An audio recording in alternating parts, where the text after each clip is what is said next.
welcome to FaceHAMMER episode 94. It's me, Russ the Face. I'm joined by Byron. I was going to say something horrible, but I won't. And Lez. Say something horrible. I was going to call you Rudolph. That's fine. Lee's calling me Rudolph anyway. Mean. Take them piss out of your now.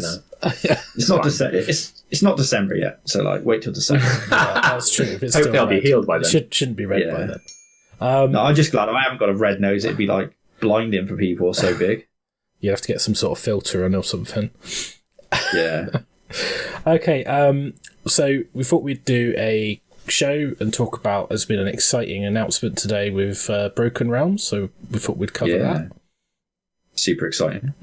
And we've got a sort of Dan put up an article, well, Warhammer community put out an article written by Dan about the Metawatch for AoS. So we figured we'd have a look through that. We've got some. We went to, obviously, we played a 1 day kind of hang out and play with some mates. A couple weeks ago. Yeah, socially distanced in Carl's humongous garage. It's bigger than my house. Yeah, I've played in smaller venues, like 1 day of tournaments in Carl's garage. It's like ridiculous. I know, so jealous. We're gonna talk about our Breakfest gaming day where there was 6 of us playing. I've already covered what I did there with Sons of Behemat, but we're going to talk about what Byron and Les got up to. And one of the things I thought was really interesting was Dave's army list, which is his Flesh Eater Court's army list using Feast Day. And I thought some might say that's the only interesting thing about Dave. He's actually one of our friends, so it's not us being horrible about somebody. I am. Yeah, it's horrible about everyone. So 2/3 of us are not being horrible about Dave. Yeah, that's factually correct. It's like a 3+ not to be horrible. So if you're on a 1 or a 2, you get Les. Sorry. I know from my war dances, from my war docs on the weekend, exactly how reliable that is. So poor Dave. Mm-hmm. Yeah, it's like Locust, right? 100% of the time works all the time. Always, every time, always works. 60% of the time, every time. So we figured we'll start off and we'll do a bit of chatting. Now we went on Warhammer Weekly last week, so it was great. That was fun. Vince to have us on. Thank you very much, Vince. It was lovely. Yeah, very nice to be on there. Yeah, thanks for people who tuned in and watched us. And if you're watching us from that, then we do apologise. That our English sense of humour may have come across slightly differently for people who don't know us. But yeah, we also got a little bit ambushed by the question of shout some stuff out because we weren't prepared at all. So, disclaimer. I had a really good idea that I didn't know what the name of it was. Yeah, Byron was like, I know this thing I want to talk about, but I have no idea. Because, contrary to popular belief, we don't actually spend an awful lot of time on social media checking stuff out. And our mental spaces, we forget things quite easily. So much info, but we figured what we'd do is we'd actually stuff we could have shouted out or should have shouted out. We'll actually do here. So I think we'll start off and we'll mention a few of the models from Discord and talk about those. So we've got a Discord community, which the link's in our channel profile wherever you're finding it. You can lovely stuff being shared at the moment. Struggling, you can at us and we'll tell you, or you can post in the comments, whatever. But yeah, so the Discord link's on our YouTube video anyway, on our channel banner. But there's a lot of nice models and people sharing things, so we figured we would pick out some of the recent nice things that have been shared and put them on the show. So, our sort of regular shout out to the Discord stuff. So if you want your stuff shared, join the Discord, post pictures, and we might share it. If you just want feedback as well, if it's not about getting out there, it could be you want to know how to do leather better or gold better, or you want a faster way to do someone else's paint job. Like, it's a great community and the people there really know their stuff. So fantastic resource for kind of improving your hobby and enjoying it. Yeah, so I figured we would go for, if I can find the correct thing. Aha, there we go. So, we'll start off, we'll talk about Martin Orlando's, I'm going to get this right, is this a Stone Mage Mason. It's a Stone Mage conversion he's done. Conversion. He's using it's part of the narrative that he's doing for his Lumineth Realmlord army. I forget the name. He's like named his characters and called it like John. John, yeah, Fred. John the Stone Mage. Then he's done Dave. like a load of narrative behind it all. Never go full Dave. No. And but yeah, I think he's did a really good job. It like inspired me to sort of like rip the conversion idea and do my own Stone Mage, which I based on the Farseer model, whereas he's based his on the Aldrad Ulf one, I believe.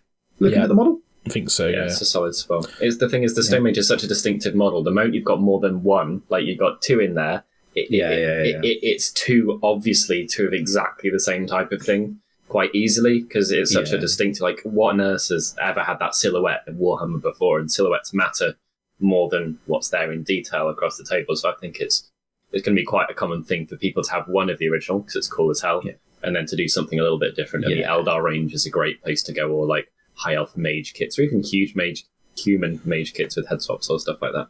Yeah, I think it's like Byron said, it is very obvious what you're doing if you've got two of those in the same army. Like they just look like so distinct, and also like you almost want to. For me, like if you're trying to be competitive, like the Stone Mage is like a linchpin to a lot of the Lumineth lists that I've been looking at.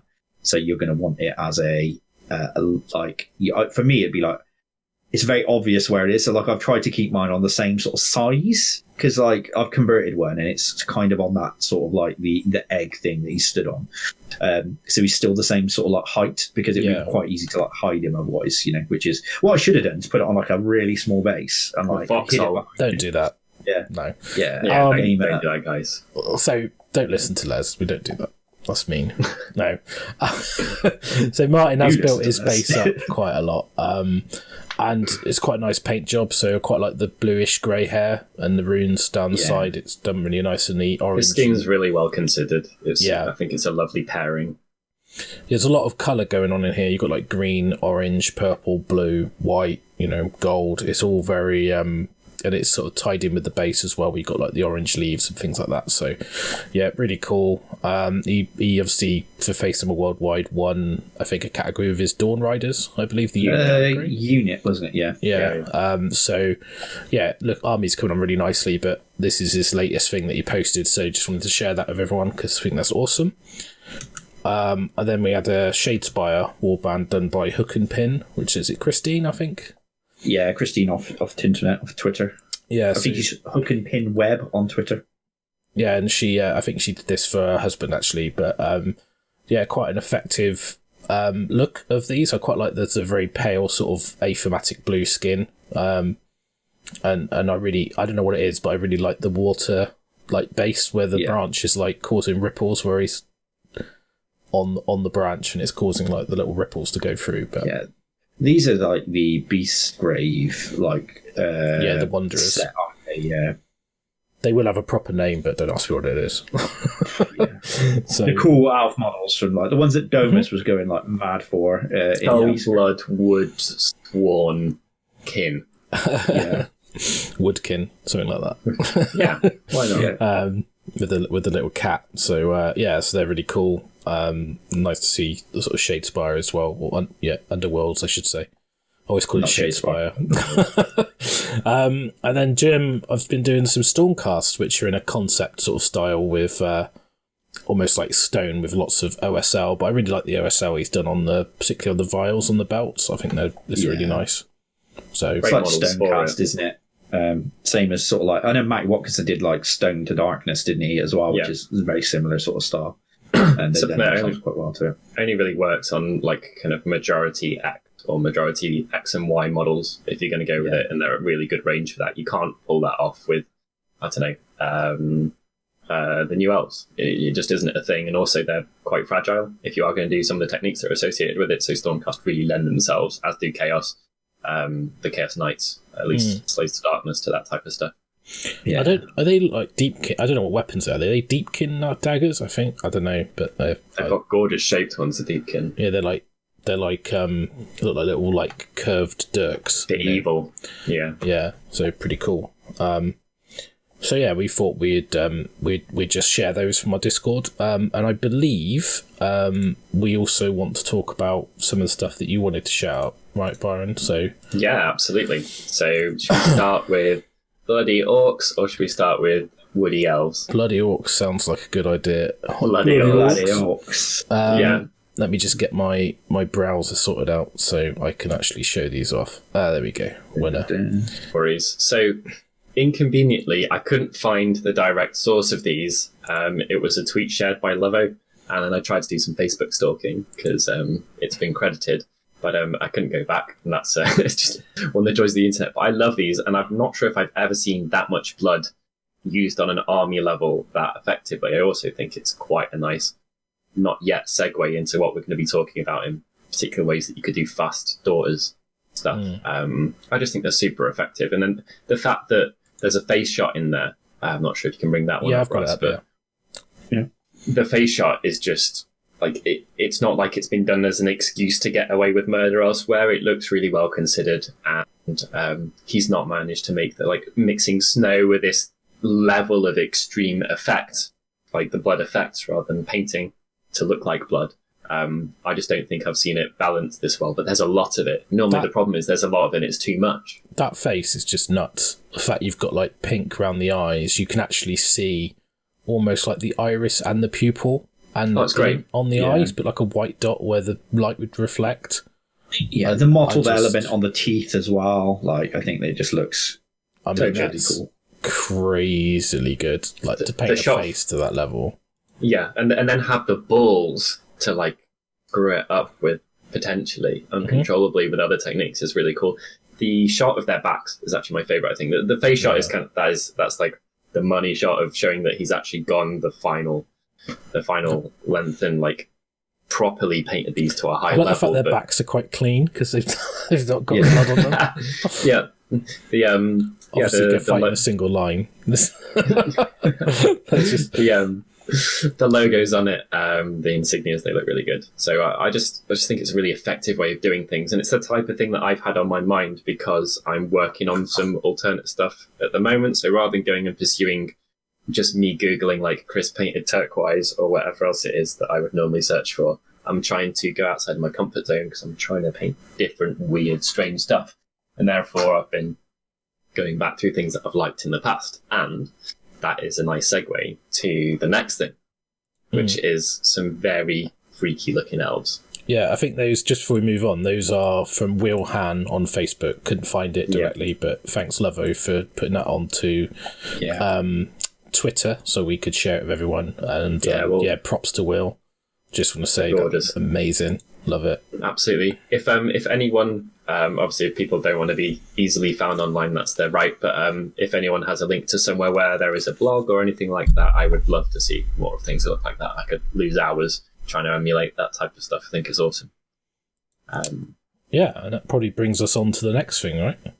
Yeah. Oh God, these are distinctive, right? This is the one that I wanted to link when we were on Vince's show, and it's from Ex Profundis, and it's just some really scary, characterful looking elfy warband type things. How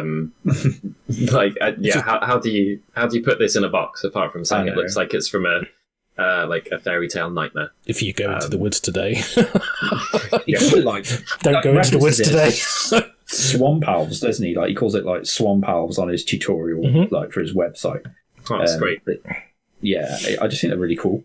Yeah, I hope the link we'll have as well is how you can emulate it. It's such a distinctive style, and it's done really efficiently. But it's the type of thing you look at, and then you're like, oh, I want to go back and look. I want to go back and look. I want to go back and look. Yeah, and lots of clever airbrush work, isn't it? And for sure, the sort of the colours down, and the build is really. I love the basing. Yeah, it's hard to make stuff like that work without looking like crap and wet. In my opinion, like it's very difficult to pull off wet looking basing. In Age of Sigmar especially, I think can perhaps get away with it a bit more in 40k because there tends to be more contrast between like metallic flooring and then puddles of slime or whatever. But it looks great, and it's also a very clever way to be able to get away with not having to do the world's most crisp conversions. You can have a really cool idea, take those components and put them together, and then you can hide some stuff in the recesses and get away with it a bit more. I'm not taking anything away from these because they're brilliant. I love them. I just think it's a phenomenal resource, and the entire website is that good as well. Yeah, I think so alien to me as well. Like, I'd never be able to paint like that. It's just not my. It just doesn't work for me. Yeah. If my paintings over here is so far over here that I just would never even attempt it. Yeah, I need to try. I want to try. So the reason I'm looking at both of these are very, very stylized stuff. I guess you could kind of like Ben Saba's work. It's got its own. You can put them in boxes, and they're very, very different, and they're very, very cool. I am going to try and emulate some of this, and I'll end up doing my own twist on it. But that is how I'd like my Beastmine army to look. That type of, not exactly that, but. You know. And I think if it's right, I don't know, like, if this is actually, I guess this is actually the guy who painted it, right? Is that right, or is it? There's a link to his Twitter. Yeah, it is. Because I wasn't sure, because it says the tutorial is by Jake Bruticus, so I don't know if that's a different. And his name name's Jake Osgar. Okay. It's because I think on his profile it says that he's writing Black Library horror, which would make complete sense looking at this. Sweet. But Jake's, these are great, so thanks very much. We'll put a link in the comments, so have a look. There's something as well, speaking of Ben Sava, like his stuff, I really like how he approaches projects like this sort of dark fantasy horror. It's almost like the grim dark style that I really like for 40k. Which I think really translates well to Age of Sigmar. Now it's gone a little bit more adult from the old world Warhammer. A lot less red feathers in cap.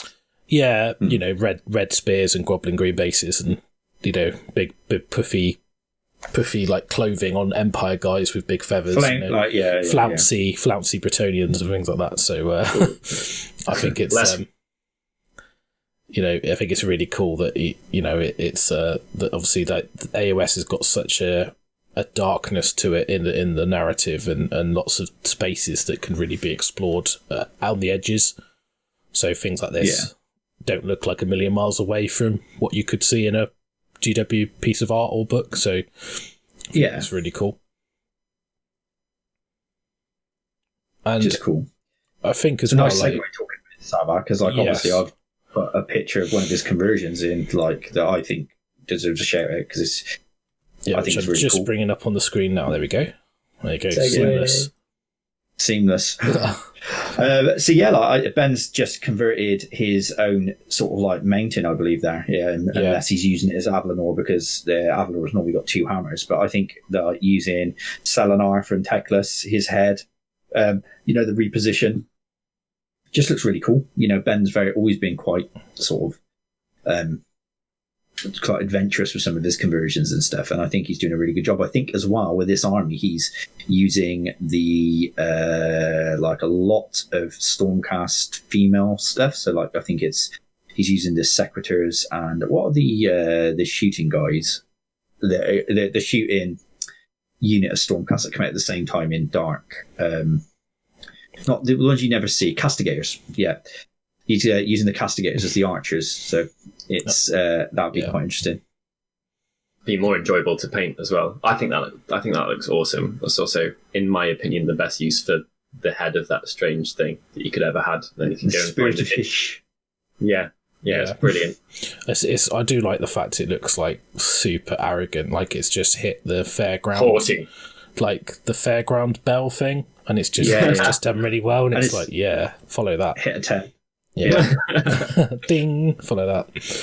Really cool. But anyway, so that's it. Now I think we probably take a quick break, come back and talk about Broken Realms Morathi.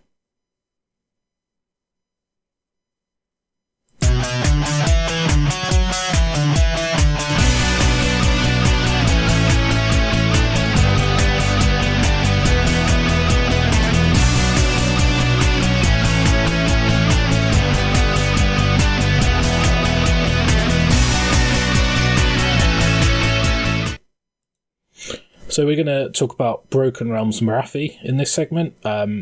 and just wanted to go through the article that went live today. I think it was 28th of October. Yes, today. Yeah, today. Yeah, like it's. I spotted it in the because I don't get the emails. I spotted this going live because I was on the AoS Coach Discord and people were talking about it on there, and I was like, oh, okay, it's gone live. Cool. Yeah, so good place to be. Hop over, check that Discord out from Ant Space. It's all good. Yeah, so the Broken Realms article's gone up, and there's this picture I think's been shown before, and there's a little spoiler in this picture that was from we did the preview, didn't we, where they showed off Shadow and Pain, or what it's called, and it kind of, no one really picked up on it, but if you see in the picture, Morathi is stood in front of the big Morathi coming out the blood cup. And there's a reason for that, which if you go into the website, you can see that. But this article, you can read it yourself. But there's a cool video, and I thought might be a good idea is to play that video. So we'll play that.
So that's cool.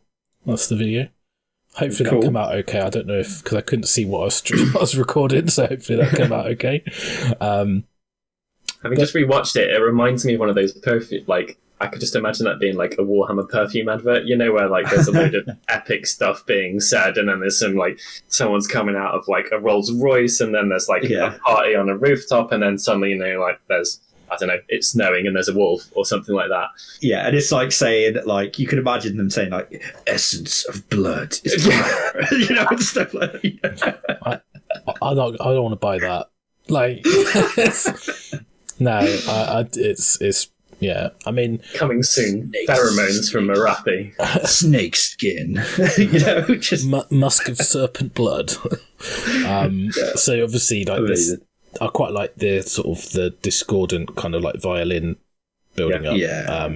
It reminds me a little bit of like one of those like when you watch like a film and at the end there's like that kind of like montage reveal of building up to something. Where it's like they did this and this and this, so it's quite cool. But and it went well for nobody. But it's quite interesting because she talks about like allies being like a mirror and not quite being a true reflection and things like that, and like when he's focusing, obviously talk about Sigmar focusing on the darkness, not looking at the shadow behind him. So obviously it looks like Morathi's got, obviously we know from the world of old that she wasn't a good thing, so being order is a bit weird for me, but I guess there is an order, as in like she has an heart was in the right place. But I think it's more like, I think that's plans, isn't it? Like they have plans. Doesn't necessarily mean they're Sigmar's plans. I think she has to sit in order now, though, right? Because she's not death, she's not chaos, she's not destruction, right? So like they kind of go like, well, order is like a very big spectrum. I think, you know, because like the Deepkin aren't good, are they? Really, when you think about it, I think like the way I look at it is like order is like having an agenda, like not necessarily a good agenda, but it's just having a plan and trying to build a civilization. Yeah, it's like you're not chaos. Yeah, like that's how I look at order. It's like you're not chaos, and you know what you want, and you're still alive. Obviously, like Nagash is like the ultimate order general because he wants to fucking Nagash propaganda. He wants to kill everyone and unite everyone in death. So he's all about unification. Death. It's fine. Yeah, okay. He just wants everyone to get along. Well, as Vince was saying, his iron rule. Yeah, it's mindless slaves. As Vince was saying, it's the Skaven holding everything together. Every time the world's about to end, they have to come and do something almost by accident, don't they? Lies. They didn't mean to do. Yeah, they did kill Nagash, sneaky beggars. Here we go. But that's if just in case anyone didn't know, Russ likes death. So obviously, like this is quite. So if we go back to on topic, before I get propaganda hated by people. Yeah. Tell Russ he's wrong. So basically, there's going to be some rules for Morathi, and obviously the new book, which is showcased on the website. I love the artwork. I think it looks really cool. I like the dark red sort of binding behind it. It's got it works really nicely with that like reimagined Age of Sigmar, like the more adult version of it. I guess it looks more prestige. Reminds me a little bit of like the End Times books. Yeah, a lot. Like, but obviously you had like the Psychic Awakening for 40k, and it sort of seems very akin to that. And there's a new website, which we'll go over to now. Which is really cool. If you spend the time to read, there's quite a few little bits in here, which are quite cool. So obviously you've got the video, which we've just shown. And there's some information about the factions that are featured. These are the factions that are in the book, aren't they? So So obviously, Daughters of Cain, kind of a bit obvious. It's called Broken Realms Morathi, so you'd expect them to feature. But it says in here that there's Daughters of Cain receive allegiance abilities and war scrolls for the Zenfar Kai Temple, alongside 2 war scrolls that use both versions of Morathi on the tabletop at the same time. So obviously we were looking at that other picture, and she's almost done like sort of ritual and summoned the big snake lady out, and she's in front of it. Like an avatar, basically. Yeah, so pretty interested to see where that goes rules wise, but obviously like that it sounds like she's trying to become a god. From taking the hints from the video and stuff, right? Yeah. It's nice to see an excuse to have that mod on the table, because it was there for turn half, wasn't it? Like you never saw the little one on. It was also it's a lovely model. It's genuinely it's completely overlooked because you overlook it. If you're playing for gaming purposes, all you'd think about is another very cool, much bigger model. And like I've had Morathi not turn into big Morathi once, and that's because Tom Maudsley was being super techy in all the times I played against it. So I'd love to see them both on the table at the same time. Yeah, and there's because otherwise it's just the one that sits in your bits box, isn't it? Or the bit that your token box. Yeah, it's a token placeholder. And then you've got the Anvil Guard City Sigmar in Ashki. It says they will have quite a bit to play without any spoilers. It says new rules for the cities of Misthaven and Harkoron, as well as a War Scroll battalion for the sorceress Drusa Crafe and her chosen warriors. And you have to excuse my Russ is really good at pronouncing all of the Age of Sigmar stuff, right?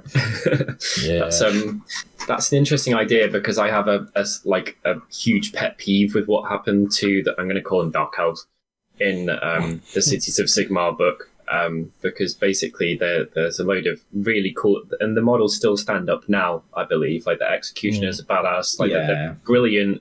Like infantry, martial looking troops, the closest to samurais we have that are alive in Age of Sigmar. And then you look at Free Guild and it just worked better.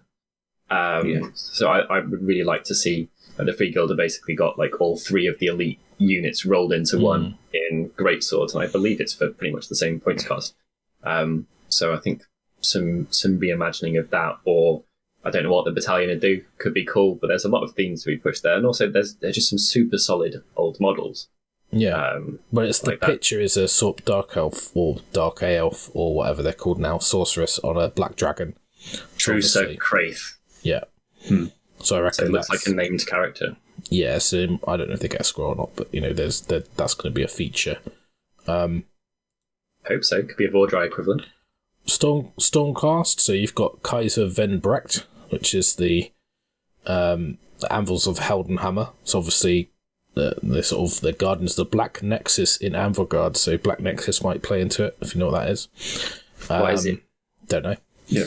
It's got five new War Scroll battalions. So Wardens of Stormkeep, Storm Tower Garrison, Stormkeep Patrol, Stormkeep Brotherhood, and Venbrecht's Blackwatch, alongside 3 sets of allegiance abilities.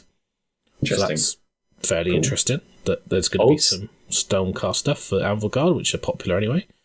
Old school names there. That's like the names that you'd associate with like old school Empire, isn't it?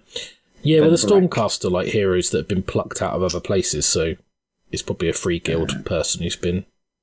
He was the Ambles of Hardenhammer are based around Death, aren't they? They're the ones that were from the realm of not Shish. Is it Shish's Death? I think it says here they're Anvilgard, and Anvilgard's in Ashki. So is it okay? But like the Anvils are mostly from like if you look in the Stormcast, but they reference them being. Like that's why they have all like skulls and stuff on them, so they make cool. I didn't know that. Which is cool. Yeah, rules wise, they pushed that book towards only having 2 realms available to it. I think so. That could be a reason why they would be in action. Yeah, it says it in the city description. It says that the free city of Anvilgard and Ashki, and then this is talking about them being the Anvils of Heldenhammer Guardians in Anvilgard. So it's going to be an Ashki thing. Cool. Then you've got the Slaves to Darkness stuff. So sneaky. Cool. This is War comes to the 8 points. So that's interesting. Obviously, go back to the 8 points, but one of the warlords is Rokhar Gresh, ruler of a warband called the Crimson Brethren. Rules to include a War Scroll battalion, his Iron Reapers, as well as 4 new sets of allegiance abilities, and it's like a chariot. So, wouldn't it be amazing if chariots made any sense in an army? That would be cool. Yeah, that would be good. I don't really see chariots ever. Nah, very, very, very rarely. But it's always been a really interesting, cool, and distinctive idea. Only ones with bolt throwers on in the is a Sigmar book, right? No, the only chariots anyone ever saw. Yeah, I don't really count those as chariots. They're more like mobile bolt throwers. Yeah. Not in the traditional impact hit type things. Then probably the most interesting is this bit. So it's Idenef Deepkin, King Nemitar. So one day, one of the key battles is a huge Idenef Deepkin assault against Misthaven, the city of scoundrels. There's a War Scroll battalion for the Bloodsurf Hunt, Nemitar's Royal Guardians. The book includes 4 War Scrolls, Achillean Alapexes, Achillean Leviathan, both Eidolons of Mathlan, alongside mount traits for Deep Mares and Leviathans. Sea Monster Shark Fest 5000. But so new scrolls for sharks and leviathans and eidolons. Yeah, so obviously how cool is that? In the Deepkin book, you see lots of eels and not much else. So it looks like there's a rewrite maybe of those scrolls. Interesting, cool. And that is exciting. So like, there's going to be so much opportunity. Would be good as well because obviously that adds quite a bit of a dimension to an army. So a Deepkin are fairly competitive anyway. So getting some extra stuff, that's really cool. So I like that. And on the website, you can browse some other stuff. You can sign up for a newsletter to get fiction. And then there's a little bit more information that you can read for yourself and talks about Shadow and Pain, which is the box set, which obviously got a little Pain and the Snake character in there. And then it's got some Bloodsurf Hunt stuff in there. And then it's the chariots and some pictures. So a little bit more information. And it's also like Breck's Watch, and it's got like Griffhands and Castigators and Judicators. And then like Crave Shadow Pact's got pictures of Dark Elf or Dark Elf, Crossbowmen and Spearmen and Black Dragon. So yeah, who knows? But that might be the battalion makeups. But yeah, check that out. Sign up for it. Get your reminds me a little bit of Malign Portents, where you're getting you sign up and get the little stories each week or whatever they're going to send it. It's nice to push theme that much, I think. Like, and all the themes in there sound quite cool. It doesn't sound like we're lizard men and we're in a memory or anything like that. It's like I can get behind the ideas of pretty much all of those armies, especially the Deepkin on a Tide of Blood. Yes, please, or whatever it is. Blood Surf Hunt sounds great. Yeah. And sounds like a shark horror movie, right? Blood. I want the Sharknado Battalion. I was just going to say, just sharks. It's going to get renamed in a spiral that swim across the table. Be an endless spiral when it's sharks in a tornado. I do keep getting tempted with Deepkin. I do like that. Tempts me more.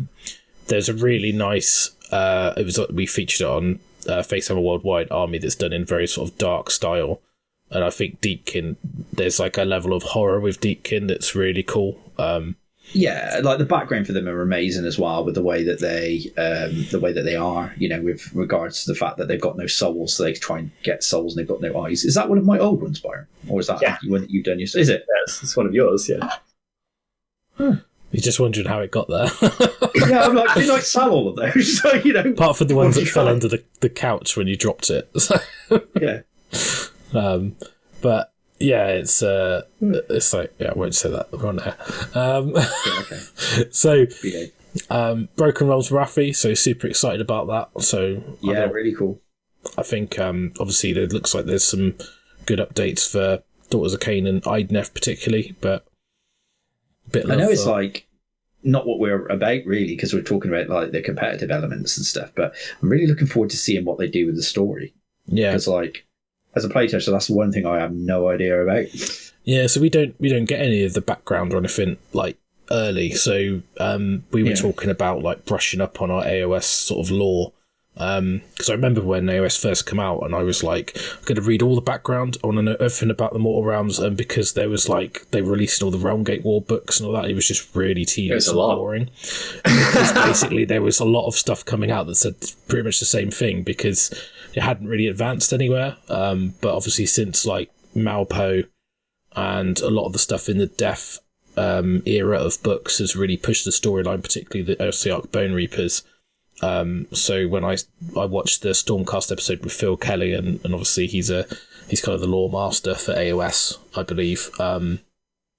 It's really interesting because they push, and I think even like Wrath of the Everchosen's got a lot of OBR content in there. It's actually like quite a lot of background in there, so I'll be quite interested to delve in and brush up on my AoS lore. Yeah, like Death. I think it's quite good though to get inspired for army ideas, isn't it? So yeah, for sure. Yeah, it's a nice place to start. I think it's a really good thing about them offering stuff like this. Like I normally don't care. I'll look at a color or a picture and be like, cool. But for me to have actually read words and that to lead me in a different direction, that doesn't happen so often with me. So I'm behind it. Yeah, I still think the some of the Deepkin art. There's that very comic book so cool piece that we were lucky enough to get a signed version of that. So it's super cool. So I am tempted to do a Deepkin Force, but I need to finish everything else I'm doing at the moment. You're tempted to do everything like that. It's like get your joints done, get everything else. It's exciting. Well, I mean, if it's anything like they didn't list any infantry in that list of things, so that's nice. Like, yeah, if it's like Beastclaw Raiders Surf Edition, then I'm down.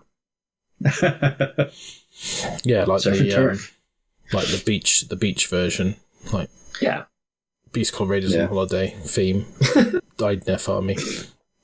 Exactly that. That's what I'm doing. More fun for eels, ogres riding eels. No ties of blood anywhere. Just parasols and fizzy pops and pastel colours. 99 flakes and Mr. Whippies and things like that. So, of course. Byron's surf and turf.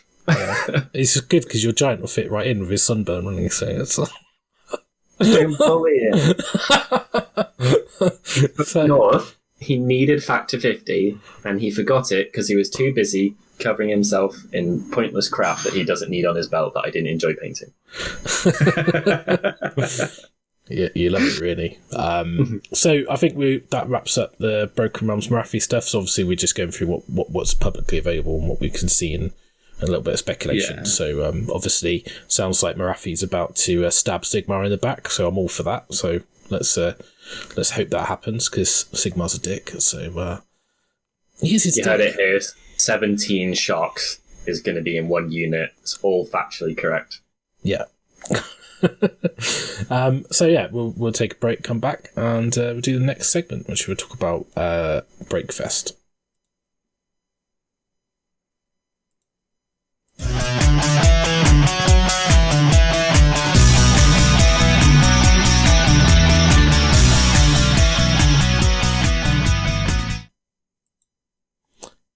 And we're going to talk about Metawatch, which is an article that went up on the Warhammer community site earlier in the week, which I thought quite interesting.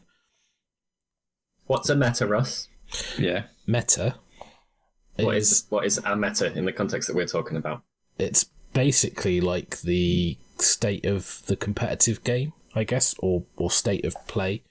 So meta is like the word that people use for trying to explain the current state of things. So I don't know how to explain it other than that. Like it's the like trends of what are performing and why, basically.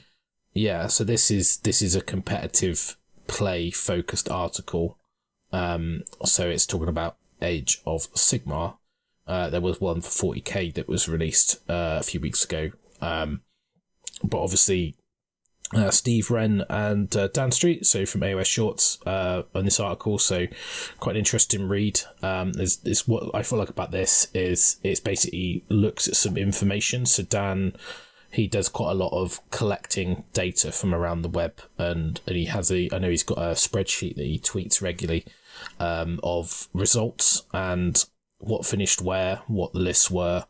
So it's quite a nice, if you don't follow him, then it's worth a follow just to get these little updates as information, which is, it's a thing that is helpful to guide maybe list decisions, or, just a talking point or something to think about. So I think what he does really well as well, just to like intersect that, Russ, is that obviously we're British, it's very easy for us to be in our own little world. As in like the English scene. But what Dan does is, obviously being based in New Zealand, he pulls sort of like results from Italy, France, and all of these different things to try and and just collate them together, which is really nice, because it's, when I think of the meta, I don't think of the meta in France and Italy, in like Sweden. I think of the meta in England, because that's where I am. It's where we play, so isn't it? Which is we've also got a heavy density, right? So it's not like we are. We're not starved for opportunities to look. I mean, obviously, let's ignore the fact that the world's ending, but we're not starved for opportunities to look like pretty much every single weekend at this type of stuff. So we can be inundated if we want, just by asking like what our mates are attending. And it's very, very easy when you've got loads of information to presume that you have the majority of it, or not need to look elsewhere. But there's so much more going on. Like somewhere there's someone winning with 9 core graphs. We wouldn't suspect that, that type of thing. I think as well, like of all these things, it's worth considering the context. Obviously, COVID's happening at the moment, so how big are the events? Where are they? Who's playing in them? Makes a big difference, obviously. So it's But what's quite interesting is it's just you with all this stuff, like with data, it's not an absolute. It doesn't tell you the gospel black and white truth, but it in terms of like for decision making. But it's a good resource for thinking about the game. So it's presenting the facts, but the conclusions that it would present aren't facts themselves. Yeah. Basically. So you might see that, like obviously we'll go through this tournament results image, which unfortunately is a little bit small, but I believe I'm able to pull it up in a bigger version in a minute. But basically, talking a little bit about since the General's Handbook 2020, 25 events with 5 or more rounds using 20,000 points across 13 different countries. So that's actually quite low if you think about the amount of countries and games and stuff, because obviously COVID's happening. And he takes the top 5 placings, and there's 44 sub-factions. There's a lot of stats in there. But I'll show you this image. So obviously we've got it on the screen here, but I'll try and get it up as a bigger picture because it's a little bit small. So let me just try and get this up. Beautiful. There you go. So from the image here, you can see that Kharadron Overlords have 18 top 5 finishes, and the sort of the solid white bar is the 1 to 3, I believe. So obviously first place finishes. First place. Okay, so they're it says it on the graph. I don't know why I'm guessing. So obviously you can see that KO have performed pretty well. Obviously, since General's Handbook, they've had quite a significant points decrease across the board. And I think that's opened up some army lists, which the article goes into a little bit more detail why they think things are where they are. So obviously, Seraphon is also up there, Disciples at Zinch, Fire Slayers, Cities, Stormcast, Bone Reapers, or at War Clans, Idnev, still fairly relevant. And then the rest of the armies are kind of look like they're lagging behind. Headnets of Slanesh is quite an interesting one. Same with Skaven Tide, Flesh Eater Courts. They're all quite low down the chain, with only a couple top 5. I think, but every army looks like it's got at least one top 5 finish. No Sylvaneth on the list. No, so I think they haven't had a top 5. They're not in the graph. So there's some factions that might not feature there. But you can see it's quite an interesting stat. And if you look at what I find is quite interesting is the IDNF have got a higher number of first place to the number of top 5 proportionately than the others. So if you see the others, they follow like a trend, whereas the IDNF kind of like poke out, and same with Legions and Nagash. So whether or not that says something about the actual level of play, I don't know, but it's quite an interesting stat in itself.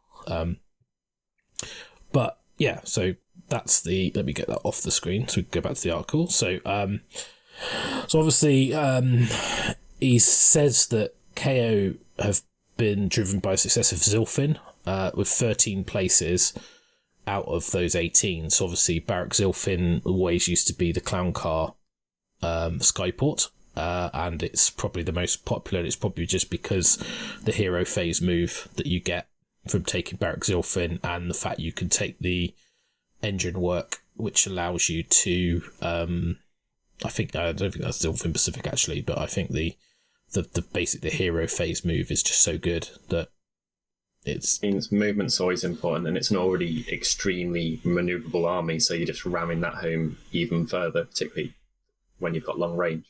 Yeah, it just allows you to break the restrictions around the fly high and stuff like that, and because you can move before do that in the hero phase and then move in the movement phase, or disembark and then move and stuff like that. So, Seraphon, it looks like Fangs of Sotek, 8 places, and the rest are Thunder Lizards. So quite a lot of those are similar Seraphon builds that are being used, and you'll find this with. Sort of these sort of lists that when people sort of emulate other lists that are out there or settle on an army, it doesn't mean there aren't other viable ones in there. It's just that those are the ones people are playing. It's quite nice to see that Barrack Mornar, Barrack Nar, and Barrack Urbaz have been featured as well. Be interested to know how many of those have got a first place, if they're all Zilfin or not. I don't know, but it said, and sort of Steve asked Dan, what are the common play styles? He's basically saying that this is almost looks like the magic and shooting meta that has been talked about for a long time has finally arrived, which is quite interesting with a book that was released quite a lot earlier, but obviously it's got an update. So it when it came out, it didn't really be that impactful, but then the update seems to have pushed them into the echelons of tournament play. You've also got a lag which always exists, more so for brand new armies, but still for some other ones where people need to buy something, build it, and put it together. Now, obviously, if we are looking at online events, I don't know if that's been included in this, but there tends to be kind of like I'd say on average, like a 3 to 6 month grace period where you don't quite know if something is going to be as prevalent as it could be, because if you've got to build and paint like whatever it is, 6 boats, that has a financial and a time implication for people, doesn't it? Yeah, I think it's going to be very interesting to see what happens if we ever come out of COVID and see what everyone I hope so. Puts on the table, right? Because you're going to have that time to be able to put the armies on the table. Will there be like a massive influx of Lumineth, where there be a big influx of giants, where people who've been playing like Tabletop Simulator get excited about these random lists that they then scour eBay for to buy 1 million salamanders, or or anything like that. It's going to be very interesting to see what happens when we go back to normal, I guess. Yeah, and I think Lumineth's a really interesting point, because although the box set with the book come out ages ago, they've only just had their new models, and people haven't really got them. And I know we saw Lumineth win a one-dayer, but that was proxied with Sentinels that weren't out yet. And so obviously they've not had, if Dan's only taken 2-day events, and I don't think it's TTS, I think it's just face-to-face tournaments.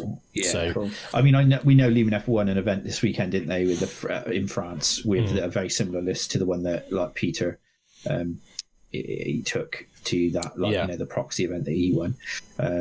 Again, that's something that I think going forward people maybe will need to factor in, that there's going to be like a 1-drop Lumineth army that shoots off all your characters. Need to have a resilience to your army that allows you to get into those units, because like Sentinels do die to a stiff breeze. That's why I think the Slaves to Darkness list that I was looking at is quite good, because you've got the Untamed Beasts that you can push up the table to stop Quadron being so close to you before the game starts, and you've also got a mortal wound save on most of your units from the shields. You've got Bellicor, where you can shut down a model or a spell or a thing. Units, So and a decent armor save, fairly consistently. And with multiple the spoilers, wound models, you can pitch black terrain to block sight. So I know it doesn't really help against Sentinels, but it helps against KO and stuff like that. So I think there is, and he touches on a good counter to this play.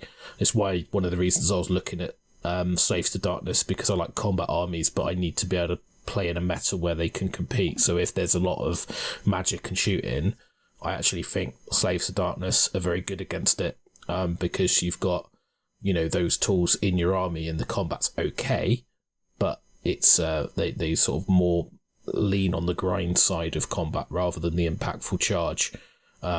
But even against stuff usually though, if you're taking that army, that Slaves to Darkness army, to be a combat army in a shooting meta and get you into combat, chances are if you shoot, you're rubbish at combat, right? So I was just going to say the same thing. Doesn't need a load of damage output, because most of the things that you're going to be fighting are going to be like one attack, 5 flamers. If it can hold up to OBR, which I played a test game against an OBR army and I was able to hold my own in combat, then I'm happy with its combat prowess, to use a term. That's why I went with Khorne to boost that element of the damage. But anyway, it's not about Slaves of Darkness. But so there's an example army list of KO using Iron Sky Command, which is very similar to a 1-drop that I wrote. I think this is a 3-drop because it's got some gun haulers in it. It talks about Seraphon, and to be honest, I haven't even unwrapped my Seraphon book, so no idea. So I can't talk with authority on this. But it's a lot of talk about Lord Croak, and I think he features quite heavily in the lists.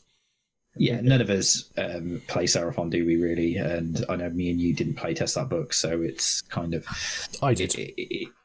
Did you? Yeah, I played test. I know I did. Yeah, so but that was. I think it's a while ago. Independently, it's one of the strongest books in the game. Though there's still quite a variety of representation, even if you do have Croak within the Seraphon list. And I think that the book is just a lot of things in their own right are just good without even looking at what the book adds. Skinks are fantastic. I mean, Skinks have always been fantastic.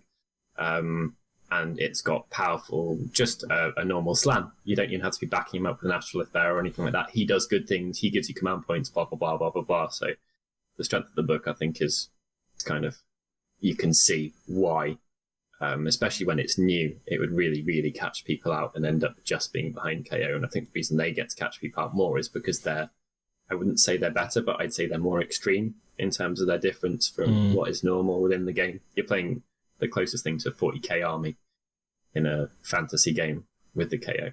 Not in a derogatory sense, it's just they're very, very different to a lot of other stuff. But I think, personally, I'd put Seraphon at the very top of power level at the moment. Yeah, and I think it's they are very good. So like he talks about the Fangs of Sotek allegiance ability, so doing lots of mortal wounds and having high movement, and they said that there's a command ability that gives you for the parting shot ability. Don't know what that does, but it says make sure you have enough command points. And then it's all about Thunder Lizards, I believe that's allowing you to shoot again in the hero phase, or once more in the shooting phase with your Bastillodon. That's something else that's coming later. Is it? Yeah. It talks about Thunder Lizard builds with Bastillodons with solar engines, using the Thunder Lizard's command ability Trove of Old Technology, which allows solar engines to shoot for a second time. So I guess that's what you're talking about. It is. Yeah. So, yeah, I don't... Yeah, but Seraphon doing quite well, which is no surprise, really, with the variety of units and magic and shooting they've got. Talks about Bone Reapers. I find it's quite interesting, this, for me, because it's something I know. So it says that commonly built around Mortis Praetorians, Mortec Guard, Shield Corps Battalion and Crawlers with maybe or maybe not Catacross. So it actually says that I actually think that list is particularly weak to Change Host, Seraphon, and Caradron. I think any of those three armies cause you a massive headache. I actually believe, personally, that Null Myriad is probably a better choice, purely to give you some resistance to spells, particularly with Croak and Teclis being more prevalent. Because you can use your Relentless Discipline to ignore the mortal wound damage. So it's interesting. I'm not sure that anyone's actually playing that. I mean, a Mortis Praetorian is kind of the obvious go-to with the change to Petrifex. And certainly what I played prior to the change. But the list that I put in our Discord that I think Carl got, because Carl was a bit downhearted with his Bone Reapers after Breakfest. And he was looking at maybe doing something else. And then I posted a Arcan-focused Null Myriad army, and he kind of was like, oh, that's really good, I might play that. I played against one of those. It's a good team list. Yeah, I think it's good. It's got its weaknesses, but I think Bone Reapers are struggling against those other three armies quite significantly. They're a lot slower, right, as well. That's a big factor. They get outshot and outmaneuvered. Yeah, and I think the problem is if the Crawlers are all well and good, but there's only like two models that are quite easy to take out if you focus on them. So them losing the +1 save to things like Crawlers and Harvesters is massive. We can talk about, because I played Carve, didn't I, with Lumineth at Breakfast, and it just didn't hold up too much. No, and I know it says here that Nagash is still a good option, but I don't think you've seen Nagash in this matter particularly, because he's over a third of your army and doesn't get lookouts, doesn't have the save that he used to. No, free up armor save is not going to cut it against Ren 2 shooting or Mortal Wound shooting. Not only that, but it's quite hard to get super low drop with him, isn't it? I believe, because you don't have spare points for a battalion. You just spend 800 points on at model. Any spare points. I think the problem with him is the Relentless Discipline. So as soon as you take Nagash, he only generates 1 point. So you're almost forced to take a Liege Cavalos. So you're straight away at 1,080 points before you've put a battle line unit in your army. So he's 880 Nagash, 200 for the Cavalos. Straight away you're like, yeah, I need it for I need the +1 attack command ability. I need the Relentless Discipline. And I've got Nagash. Then you're like, what else do I have in my army? And you go to your minimum Mortec Guard Core, and maybe that's it. You have one elite thing. So you might have like one Harvester or one Catapult. I don't think you can really afford much else, because I think it's interesting. Like I still think OBR are in a good place, but they're not. I know that there was a lot of bad feels when they first come out. I think because they're so different to what a lot of people play, and I think if we were in non-COVID times, I think the Giants would be catching a lot of people out straight away, and people would be like, "These are really like ridiculous," and other people would be going, "These are awful." So yeah, I think it's important to remember when OBR landed, they landed in an environment where Fire Slayers were really good. Mm-hmm. Daughters were still Daughters. You had Cities and some other lists that were putting a lot of kind of resilient things on the table, and they just turned up with RDP, their resource they spend, the Relentless Discipline, which they have instead of command points, and their inherently solid stuff, and slowly walked up the table, and then things just died against them, like in waves. But they landed in the perfect situation for them to seem really strong, and now you only need a couple of slightly different things to be the latest releases, and they're very, very different from them. So I think have a much harder time. Shooting was low, Mortal Wounds wasn't focused, and Rend wasn't that important. Yeah. It was all about having high quantity, low quality attacks. Yep.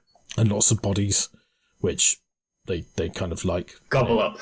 Yeah. Hey, I've got a harvester and 40 dudes. Sorry. Yeah. It's but yeah, interesting. And then obviously it talks about Stormcast, and it's quite interesting. So Anvils of Heldenhammer. So apparently with the General's Handbook points changes, there's a formation you can take, which is the Vanguard Angelos Conclave, which I think it's is got mega formation, isn't it? two formations inside it. So you can literally just get it in, and it makes your army a 1-drop, and that's apparently doing quite well because it's a 1-drop shooting focused Anvil's army. So it's being quite good. So lets you hide from the other things that shoot. In kind of a meta beating meta army, it's shooting, but it does let you. Oh, cool! You can shoot me, but I'm not on the table. So it's quite flexible. Nice to see, like the General's Handbook have a positive effect on the Stormcast. Though I think it's it's good, even though it's like jamming in like 400 points of formations. But I think it's the type of army that do very well against extreme stuff, but if you turn up your more balanced, well-rounded Slaves to Darkness, I imagine it would give you a lot less of a problem than it would give to Tzeentch or KO. It's like perhaps those armies in themselves don't like facing things that are similar to what they do. Exactly, yeah. So, but it's all about Lumineth. It says they haven't really had a chance to impact the results yet, because of what we talked about already. But I'm sure we'll see, like you touched it already, Les, didn't you, that in France there was that event taken out by is it Orion Legion? Is that I've got it in my actual I've got it in my phone, so I can basically give you a quick rundown of it now if you bear me literally 2 seconds. It is it's the 1-drop, the Illyrian Legion, so 2 Cathlars. It might be a 2-drop actually because there's 2 Cathlars. Yeah, I think it's a 2-drop army. But it's Zytrek, so it's the it allows you to re-roll your casting, I believe. I can't remember. The Zytrek's the one that buffs your first cast a turn. Yeah. So he's got like 20 Sentinels, 20 Sentinels, 20 Sentinels, 10 Sentinels, then 10 Wardens, 10 Wardens, 10 Wardens, 10 Wardens, and 2 Cathlars. As well as Bellwind Vortex and Twin Stones and a Spell Portal. So it's going to be the Twin Stones allow you to buff your casting ability as well. Bellwind Vortex gives you the range if you get onto on one of your Cathlars. Be that with protection of Hish, I imagine, because that'll be the mortal wound bubble that the guys got on there. So yeah, it's going to be plus the reach out and touch stuff. It's going to be essentially using sun metal weapons to buff the shooting and like lambent light to re-roll the range if you really need to kill a unit. Pick a thing, kill it. Pick a thing, kill it. Pick a thing, kill it. Or pick 2 things, kill it a turn with that much. There's no defense in there, is there? It's like killing the things before they reach you, and with a 2-drop. Yeah, you basically screen your shooting with the wardens, and with the when you come into the wardens, they are minus. If they're still in the Shining Company, they're -1 to hit. So you basically screen your shooters. They have to fight through your wardens to get to your shooters. Chances are they pin you for a turn, which allows you then to shoot the thing that's fighting your wardens with like 60, 70 guys. I think it's very one-dimensional. I think if you can get into that army and you'll just wipe the floor with it if you've got any sort of combat power, but I think it's just going to catch people out for a little bit because it's so different and no one's played against it at the moment. Yeah. And the article goes on to talk about some stuff that's doing well despite shooting, so like Fire Slayers, Big War, Idnef, Deepkin. Obviously they've got an anti-shooting element to them and ways to alpha strike and a lot of speed. If I knew back when Deepkin released how relevant they would stay over the last, like, say with Daughters, really, how long longevity you'd get out of that book, I probably would have jumped on it straight away because it's like they just seem to always be around the podiums. Like, they're always the answer to the current problem, aren't they? Yeah. Yeah.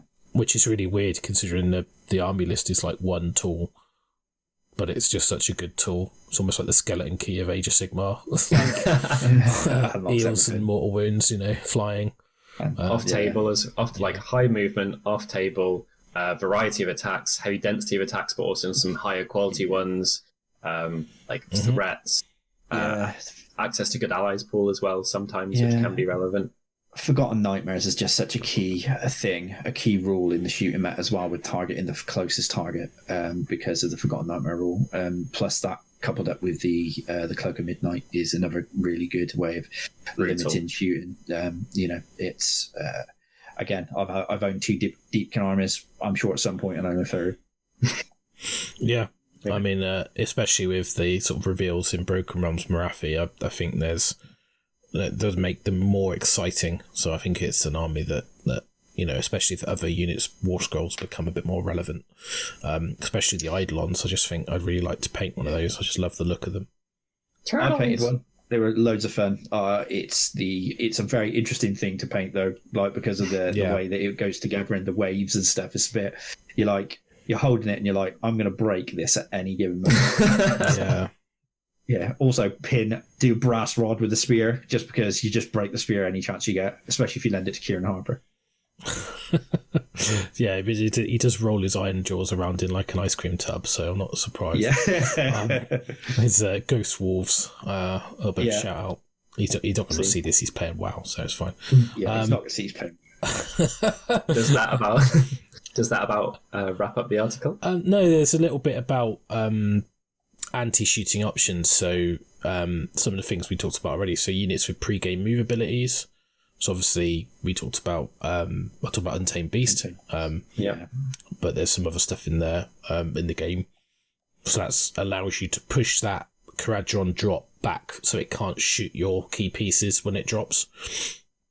Armies to deploy units off the table, so obviously can't be shot if you're not on the table. So Deepkin we talked about, but also you've got things like the Manfred Legion of Night army is, again, that's why I thought it'd be good, even Legion of Gash using the Graves cleverly.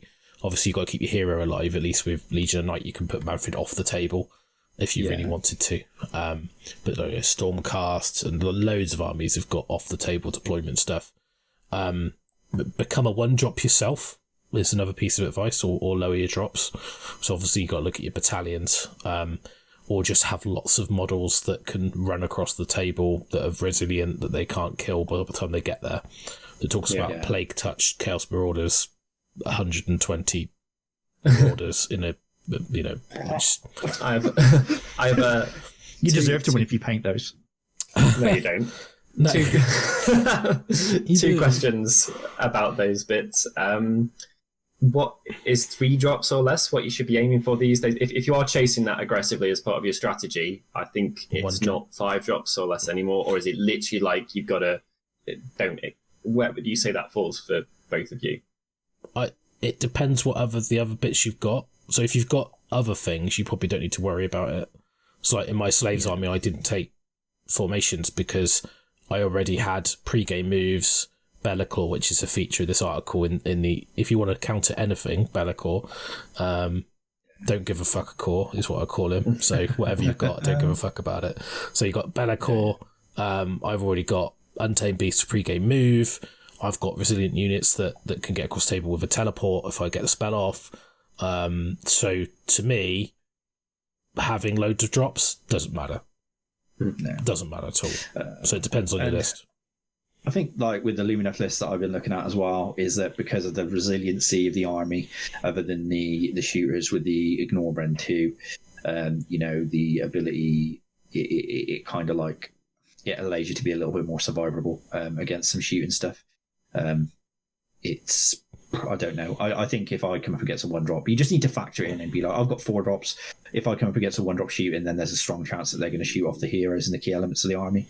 But that you play around that. If a Caradron Overlord comes down and shoots off all the heroes, then they've still got to deal with 30 or 40 Stone Guard, that will probably kill everything that it touches, as long as it's not a teleporting gun holder or something. So yeah, I think be interesting.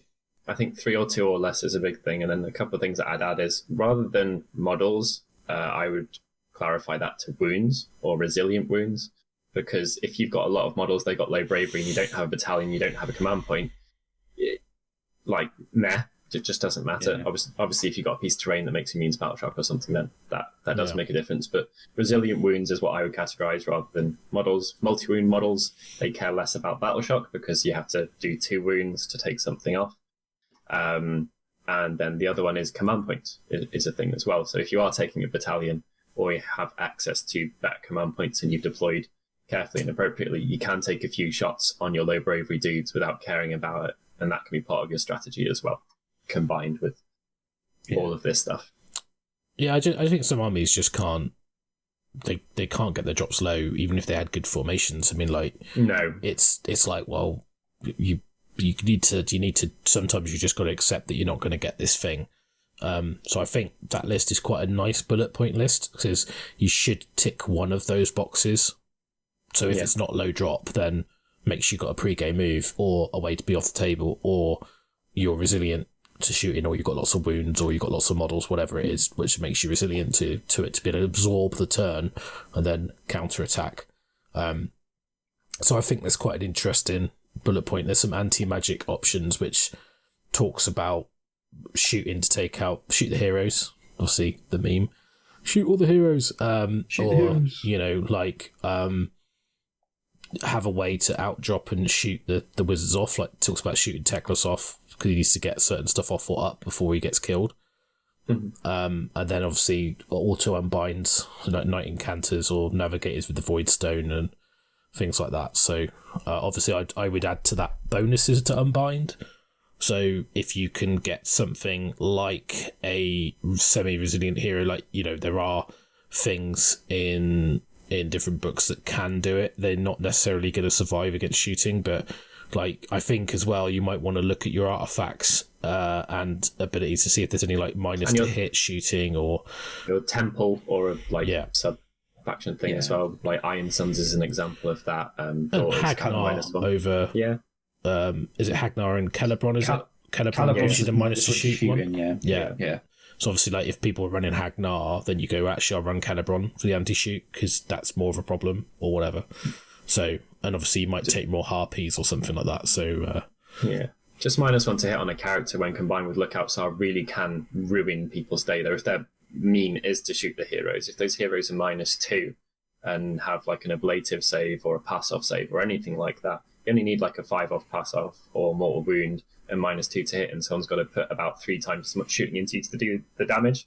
In which case, if they do kill them, they put like 2 units worth of shooting out of 3 into killing one guy sometimes, and that can be enough to win a game against them. Yeah, and stuff like Lookout Sirs, bounce wounds. You know, if you've got Nagash, think about taking Immortech Guard or you know, the formation in Legion where you can bounce wounds to Harbingers and Morghast Archai. I think that's still a thing.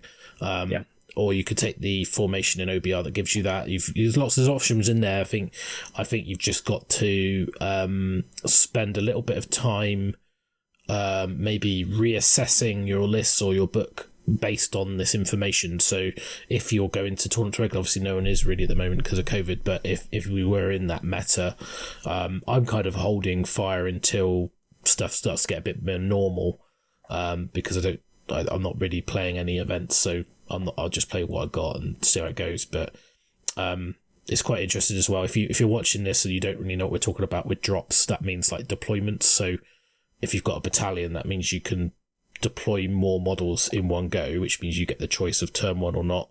So we use a lot of lingo. So if there's anything you don't know what we're talking about, just put it in the comments. Just ask us. Reply. We'll let you know.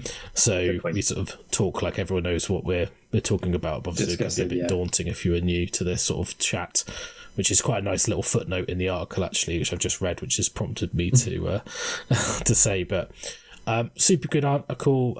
So I had a chat with Dan on our Discord and just said, you know, great, nice to see. So it's good to get some sort of competitive gaming content and stuff going on, even though that I'm not competitive gaming at the moment. So it's nice, keeps the juices flowing, keeps the engine oiled. Keeps you thinking about it, doesn't it? Yeah, keeps your foot in the water if you're a Deepkin player. No? So is that a segue to talking about the new Brokest army in Age of Sigmar? Amazing against shooting meta. What? Deepkin? No, FeC. I was being sarcastic. Oh, right, I was going to say. FeC do have some options, actually. They do, yeah. Particularly in Blister Skin, but that's a bit of a segue. But yeah, we will come back after the break and we will talk about Breakfest, and I will share Dave, the Neck Bromancer's FeC list, talk about why I think it's cool. and then you guys will talk about your armies and what you got up to at the weekend and how you made Carl cry in his own house. So at cake that his wife cooked, which was amazing. Yeah, it was amazing. I'd just say have a read of the article if you haven't read it. There's loads of good stuff on Warhammer community. Go get the simp comment in. But wouldn't say if I didn't believe it. But go and check it out if you want to enjoy some decent content from the guys there. So I know we've contributed. I'm not commenting on anything, Russ, because I'm just going to get myself into trouble. So I'm not saying anything. Yeah, sponsored by no kidding. We're back in a sec.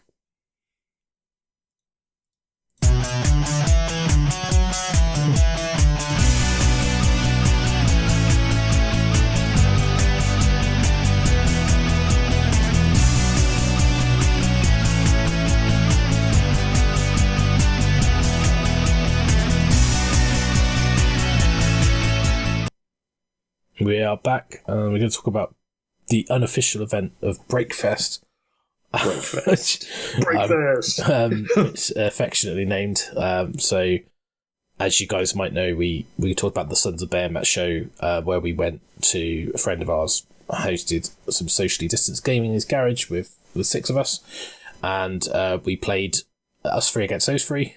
Basically rotated around and just tried out some lists and stuff. So I've already covered all what I did with Sons of Bahamut, so I'm not going to talk about that.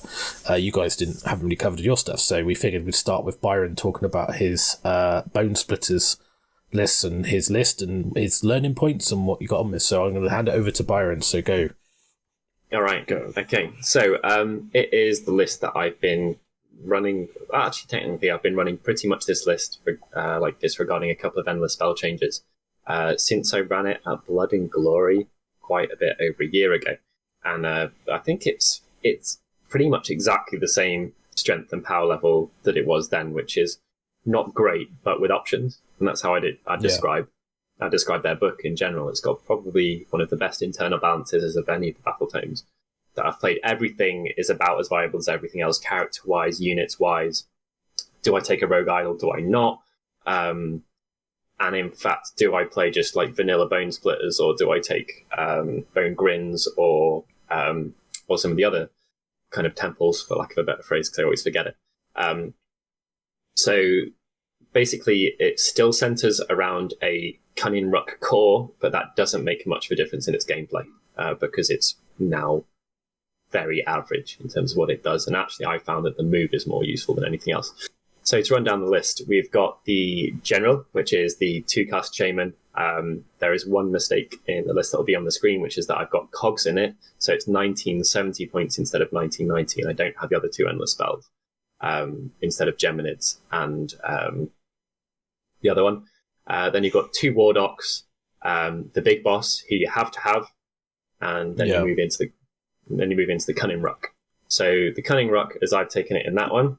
Can you remind me what was in it, Russ? I've been 20 Arrow Boys, 20 Aurochs, 20 Arrow Boys, 4 Big Stabbers. I don't know if they're in the formation. No, they're not. And the Rogue Idol. So what I've done is I've got 2 units of shooters, and then rather than taking 10s of normal Aurochs, which I think isn't a bad choice, and it doesn't increase your drops, you can drop them however you like, because it's up to 5 units within the formation. 20 gives you the option to buff that unit up and then rocket it forwards. So my games went fairly well, actually, and I was playing Bone Grins, which is the one where your opponents can't run away from you. There's a command ability in there that I definitely underused, where you can get exploding 6s. And having played against OBR as much as I have recently, I really should have realised how much that helps you kind of even out averages and helps combats go in your favour, particularly if you have enough command points to use reroll 1s to hit at the same time. So whether it's on the Rogue Idol or the Big Stabbers, who are kind of the unsung heroes of the list, or on that unit of 20 Aurochs, you can just make something more reliable. So the idea is I've got a Dance, which is on a 3+, which is really annoying, that can give me +1 to my armor save, a Dance that can give me +1 to cast, and I've stacked a few things. So I've stacked my casting bonuses to make it a bit more reliable for casting, and then because the Idol gives you a bonus, right? Yeah, the Idol gives you a bonus. Unfortunately, in Bone Grins, you have to take the worst command trait in the world on your general, but I'm over it. So I can't get +1 from that. If you're playing normal Bonesplitters, you could, and I'd definitely suggest that. If you are You can take an artifact, however, that gives you +1, and you can do a dance that gives you +1. So you can get +3 quite easily. Yeah. Yeah. So you can get +3 fairly easily. Obviously, there's arcane terrain around and stuff like that. So the way that it's got to deal with hordes is that one of the general, he's got a spell which, if you cast it on a modified 10+, on a 4+, you can just do 1 wound to everything in a unit, which is really, really devastating. The idea was that in the old version of the list, I used it with a portal, and it was my potential way to wipe out hordes. But in Bonegrinds, it plays completely differently, which was my learning experience of the weekend, and it's all about making something as resilient as possible and just getting in the way as fast as possible. Unfortunately, the things that you're trying to pin stuff with are really, really fragile, unless they're the rogue idol. So there's a lot of extremely specific trying to positions have people within 3 inches, but the absolute minimum of them, let's say they've got a 1 inch reach within 4 inches, and that's why I lost to the Big War. So the Big War game was really, really interesting in particular, I think, because it really mattered what I did, because you had options to attack in the hero phase and stuff like that. Yeah. And it's such a fragile army. So you're talking about like charging, but not to maximize attacks, but to like minimize their attacks. Yeah, exactly that. So I was trying to place units, basically, let's say they had a 1 inch reach. So one guy was within 3 inches, but 2 guys weren't within 4 inches. So really specific stuff like that. And it's a very good learning experience. So that's probably my biggest learning experience of the list is if I'd used 4 big stabbers, like 10% of an inch better, I would have won my game against the Big One. Absolutely, because it can't be hit back. The Rogue Idol, rather than buffing his attacks, I should be buffing his resilience. That was a big takeaway. And the War and the big stabbers, the only way they have to protect themselves is to kill what they're in contact with. That is it. They are so incredibly squishy. Nothing else is an option for them. So just for people who might not know what Bonegrinds does, so your Bonegrinds is they can't retreat from you, and if they're within 12, they have to charge you. Is that how it works? Correct, yeah. Enemy units within 3 can't retreat, and they have to charge you. You get a command trait that gives you... use it in the combat phase, which is incredibly awkward, and you pick a unit, and on 6s, they do 2 hits instead of 1, which is actually very good with big stabbers and fairly good with the Rogue Idol as well. And enemy units are -1 bravery from your general because of a mandatory command trait, which is dreadful. It is relevant though. The positioning is really, really important. So the entire idea behind taking the ruck in that is the shooting can be all right, and it is useful to be able to get rid of screens, but more often than not, I was taking my 20 normal Savage Oryx, doubling their move, moving them with a pre-game move that they get as part of the faction, keeping them within range for that ruck move, doubling their move with a spell, and then rocketing them right off. And they were literally just going there to stand in the way and die as slow as possible. My general was running after them to be able to use his CPs to keep them alive. And the CP use was definitely something I'd underused. So getting a Triumph is really good. 1970 points makes that far more likely than it was at 1990. And then you just end up running into people and trying your absolute best to keep your guys there for as long as possible. And why I think cogs over the list you've got up? You said you took cogs. Why cogs? What's the point? Okay, so it's really interesting because the list plays completely differently whether you've got Geminids or whether you've got cogs. If you can get cogs off, which you probably can, if that's something you've decided you need to do, you can get it off, and it makes it way more likely that your Rogue Idol makes it into combat on the first turn. And when he doesn't, with this list, you lose games. Or your 20 guys. You get the Rogue Idol across the table? Tell us the formula. Okay, so he has a 5-inch pre-game move, or up to half of your units get a 5-inch pre-game move just for being Bonesplitters. In Bonegrinds, that's the maximum it can be. If you're Bonesplitters, it can be an 8-inch move if you take a different command choice, which is really interesting. Then the Ruck separates the idol, but the Ruck gets to move in the hero phase. That's how you get your core troops there. And you have a spell which can double a unit's move on a 6. Most of the spells in the book are on a 6 as well. So your Rogue Idol can move 5 inches, then he can move 10 inches vanilla if you've not buffed his move. Obviously, that's 12 if you got cogs. And when he charges, if you got cogs, you get +2 to his charge as well. There's one additional spell, which is +1 to hit, +1 to charge, and +1 to move, I believe. So if you buffed his move would be 20? Yeah. Right. Yeah. So that's that spell, basically, is what makes the... No, because you want to be casting that somewhere else. He's vanilla.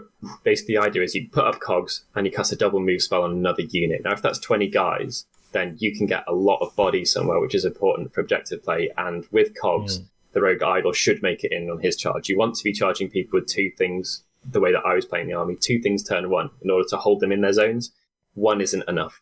It just isn't. And even if it's a Rogue Idol, they can run around him, and then the moment they touch the rest of your army, if they're doing it on your terms, you are dead, pretty much, or you're bleeding units incredibly fast. And if you get doubled, you're dead for sure against anything in the game, is how it feels, basically. So getting multiple things in turn one's really important. The scenarios where you start slightly closer to your opponent, they're a very, very big deal. So generally speaking, I'd be choosing the Rogue Idol and the big stabbers, or the unit of 20 guys, and they'd be my units that'd be getting in people's face and doing kind of damage and pinning in equal proportions. The big stabbers are awkward as well, because when they die, they can hurt other stuff. So if they are next to a hero in particular, or a monster, people have to be very careful when they die, because they've got a long 3-inch reach, and buffed up and ward, which is very important in the list. They get pretty much twice as effective if you war. So I was being really, really careful to make sure that I had the maximum amount of units in the table. My general would run right into the middle of it, and then I've got 2 combat units in front of him, the rest of my army around him in a reverse semicircle. And big stabbers and the Rogue Idol getting +2 attacks is an extremely big deal. Okay, so I think that covers the list. So you played against, obviously, we had Big War, FeC, and OBR. So what was just give us a TLDR, how'd you get on? What was your learning points from the list for those games? So Big War is hard because of multi-wound models and high armor, and I had to play perfectly in that one. It's got options to charge or attack in the hero phase. It just poofs out command points like nobody's business. It was an incredible list. And it's got use of command abilities for free twice every turn, which is just, it's crazy. So you've got a lot of command points, and you've also got effectively 2 for free each turn, probably some of the highest generation available in the game. And I didn't move precisely enough, basically. I lost the game entirely because of that. MVPs were my general, who's got -1 to hit in combat, and I cast cogs for reroll saves and then just stood him next to a unit of brutes. And with his after save, he ends up sometimes surviving, but your heroes have to do a lot of pinning. And then against FeC, it's a really, really swingy, scary game, but the cannot flee is extremely powerful against them, as is making charges, which I managed to do with the Rogue Idol in that one. It just makes a really huge difference against them. Against the OBR, it was a scenario where I got to start close, and I also got to hem. It was Carl. I got to hem Carl in entirely, and I went all out offense turn 1, which went way worse than I thought it would have, and it was actually the pinning that made the difference. So the big learning in every single one of the games was use of CPs, where I should be spending them and why, what I should be buffing, whether it's my offense or my defense, and how far I'm standing from stuff. I know that sounds simple, but literally that nearly lost me 2 games and nearly won me 1 game. Cool. All right, cool. There you go. So, Les, do you want to talk about yours? Yeah, I mean, I'll just do... we've got a whole show about this list already, which we can link in the video. So, I won't go through top to bottom about what is in the list and why. Essentially, it's the Aloreth Temple, your Metrica, Stone Guard, the Avalon the King, 2 Stone Mages, and 2 units of 20 Sentinels. You can look at the list in a video that we discussed. It's the one that I wrote for the Warhammer community article as well. So yeah, what I found, as a quick overview of the army, is it played very similarly to a Fire Slayer build. So for me, it was like putting on a pair of comfortable slippers. Because a lot of it is wholly within 12. The idea of building your castle, which is what you do with a Fire Slayer build when I was playing it, it was very similar. So even though I hadn't played anything with the Lumineth army for a very long time because of playtesting, we've just not had a chance to get it on the table. It was really nice to sort of sit down and go, this works a similar way to the Fire Slayers, albeit with really good shooting, 2 really good shooting units, and a combat monster instead of a buff monster. And yeah, I found the army, even though you look at it on paper, as being really resilient. It's a lot more resilient than I actually thought it was going to be. If you don't put out high volumes of mortal wounds, or you get lucky like I did when I played Dave and he didn't roll particularly well with his 6s on his Terrorgeists, you just don't lose many models. I think over the course of the 3 games, I only lost like 7 Stone Guard total, and like only 1 unit, and that was the Battle Shock, and that was a unit of Sentinels. Just the Metrica reducing the rend from 2 to 0 is brilliant. And the reroll armor saves if you're within range of the units, sort of either the King or the Stone Mage, was really, really good. You get -1 to hit if you're within 12 of Avenor, is that right? Yeah, because he's got the bubble as well, which again really helps out your Stone Mages, because of if they're in range of the 9 times out of 10 your Stone Mages are sort of babysitting your units of Stone Guard, because you want to be able to do the mountain stats, which increases their rend, which then gives them, if they're within the bubble of Avlanor, you get a -1 to hit for that. You also then get a -1 to hit because of the Lookout Sir, so you can't get your Stone Mages shot off, which is really, really good there. I just found it really, really good. The thing that I didn't enjoy with the army is with Fire Slayers, you had to get into the mentality of playing 1 turn to 1.5 turns almost like ahead. With Lumineth, you really need to. With Fire Slayers, you can get yourself out of dodge with the run and charge room and stuff like that. With Lumineth, there isn't there, particularly the Stone Guard with the 4-inch move. If you're doing the mountain stats as well, it limits your pile-ins, makes it very difficult to get across the table.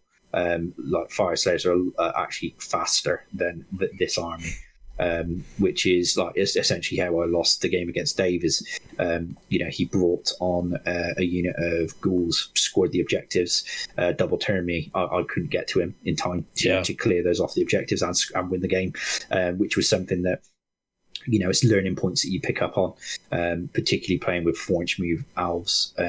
Nothing dies in the army, but if you can't get to the objectives, it doesn't matter. Yeah. So make it hard to play against Ren 3, because it goes from you being incredibly, like, pretty much impervious to harm to it changing a lot. How did you find that? I found it was all management on sort of like your Aether Quartz. So if you got Ren 3 coming into you, I would spend the Aether Quartz that turn and hope that that you at least pop some of the saves, because Aether Quartz gives you a +1 to your armor save. So if you're going into Avlanor, it becomes, he goes to a 2-up save. Your Stone Guard go to 3-up save. It just makes it very, it makes it very swingy. I think it only really came into effect against James when he put his Maw Crusher into Avlanor and one-shot him. Just because it was just so much damage going through. Even with that 2-up save, I was never going to keep him alive. Yeah, there's more for the charge as well, doesn't it? So. Yeah, when Breakspear put his unit of Stalkers into me, a couple of the Stalkers have got the bigger rend weapons as well, haven't they, Russ? But they hit a 4, I think. He just didn't put enough damage through. Particularly, I popped the Aether Quartz that turn as well, so it's a rerollable armor save on 15 Stone Guard. He killed 2 guys. One of the things as well that I need to get better at is making sure that I'm positioning the Stone Guard correctly, because they're on 32mm bases. Only a 1-inch reach is very difficult. You need to sort of interlink your models to make sure that you're maximizing the attacks. Particularly with the unit of 15, you're never getting them all in, and it really makes a difference when Avlanor does his command ability and you get all 3 of the units with the extra attacks, because Avlanor picks 3 units, picks D3 units, gives them +1 attack if they're elves, which I thought was really good. It would be interesting if the giants faced you, because obviously mortals on the charge, Ren 3, pick up and kill.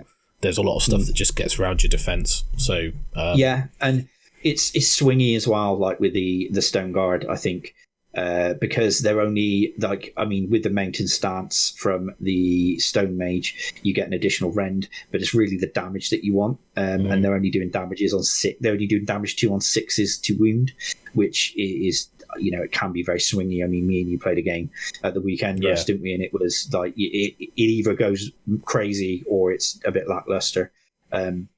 which it's all learning points. I enjoy the army. When I played James, it was in 3 places, and with 20 sentinels, just shot off all his heroes. Yeah, you've got to. That's why when we played, I prioritised the sentinels, because if you can get round the backs, you've got to get to them, because I think that's the limitation with your list. It's really nice in its little castle, but it's not very fast.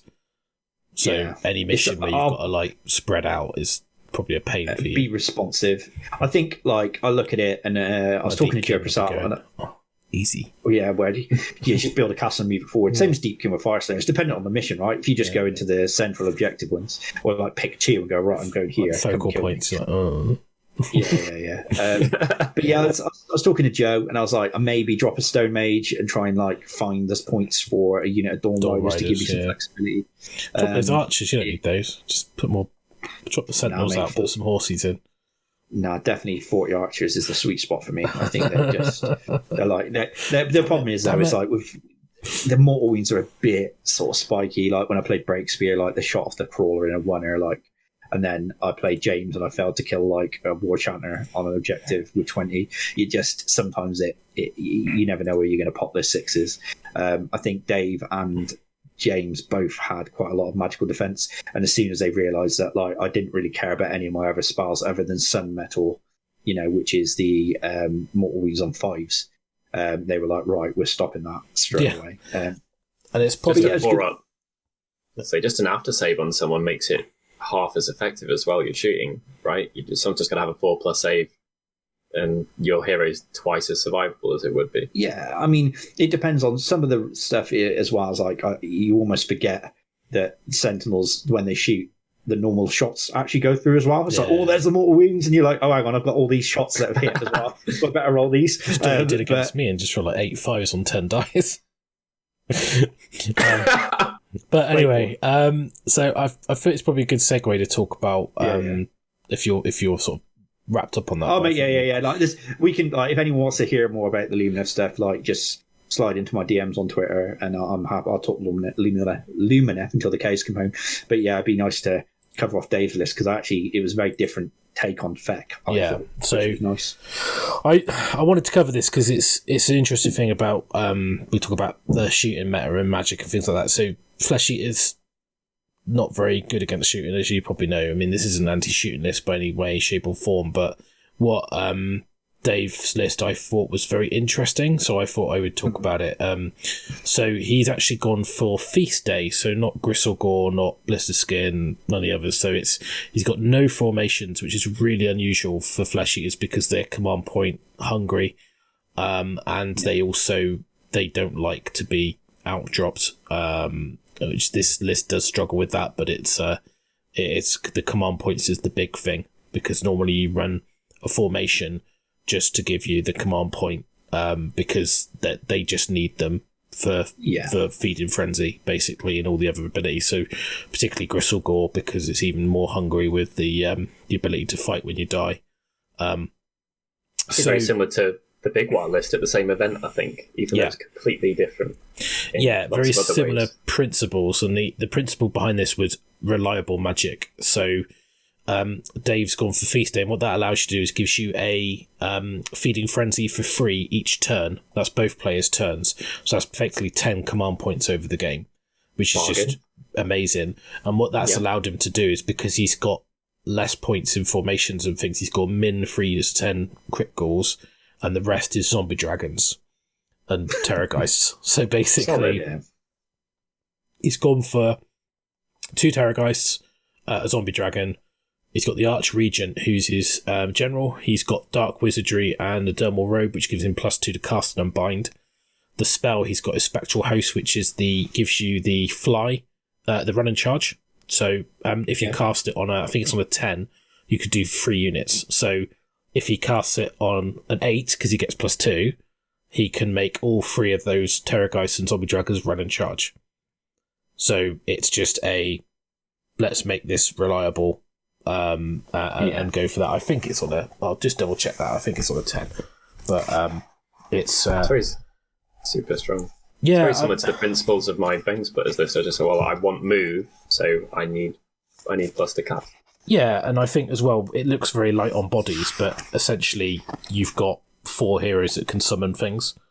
So obviously, like, your Archregent can bring on either 20 ghouls or a Varghulf or a unit of 3 Flayers or Horrors, and then the Zombie Dragon can bring on, I believe, is